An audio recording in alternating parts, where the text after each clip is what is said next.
नमस्कार साथियों, मैं अजय सिंह आपका स्वागत करता हूँ अपने इस चैनल नर्सिंग ज्योतिष पर। एक बीमारी है थायराइड्स, जिसको भी होती है वो बहुत प्रॉब्लमेटिक है। खासकर औरतों में बड़ी समस्या हो जाती है। वेट बढ़ना, कम होना, अचानक या बढ़ना, तो ये चीज़ें मुश्किल करती हैं उनके लिए। शरीर की कार्य करने की क्षमता इसकी वजह से प्रभावित होती है। थायराइड्स पर अगर कोई भी बात है तो क्या है, ज्योतिष कारण क्या है?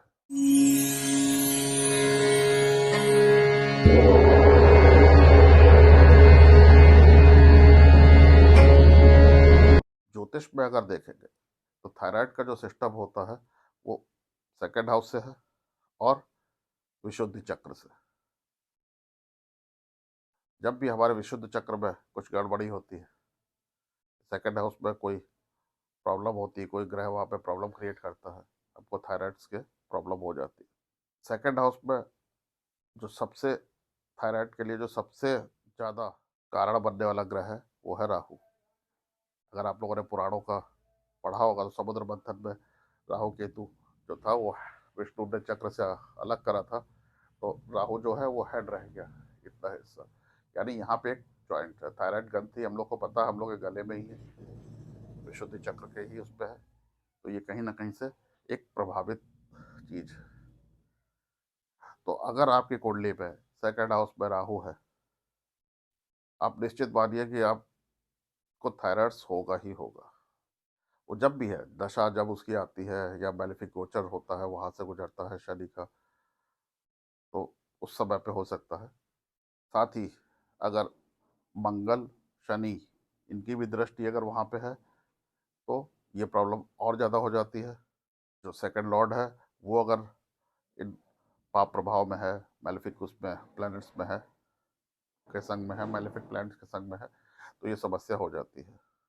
एक कुंडली बताना चाहेंगे, अगर एग्जाम्पल में अगर आप देखना चाहें, अगर मेष लग्न की कुंडली है, राहु राहु जो है वो सेकंड हाउस में बैठा है, तो राहु सेकंड हाउस में बैठ के सेकंड हाउस को भी खराब कर रहा है। हालांकि राहु वहाँ पे वृष राशि में है, आयुष एग्जॉल्टेशन में है, लेकिन फिर भी सेकंड हाउस में बैठा है तो उसको कहीं ना कहीं उसको खराब कर रहा है।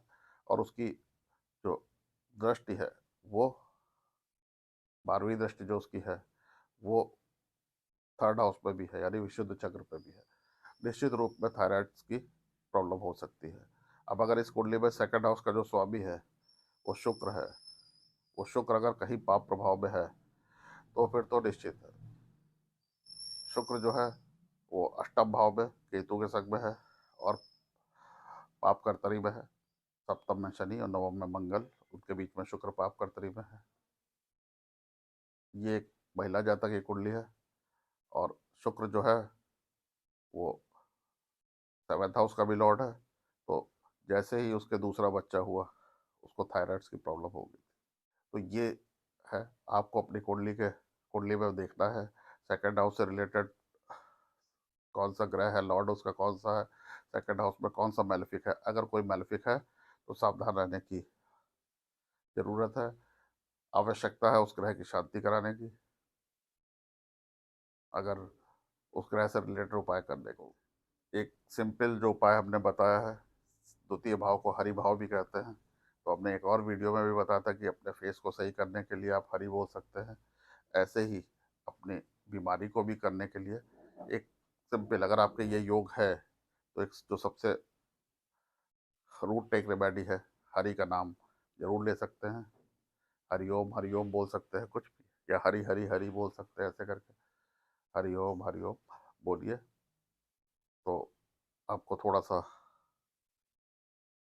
थोड़ा सा बल जरूर मिलेगा, जिससे आप इस रोग से बच पाए।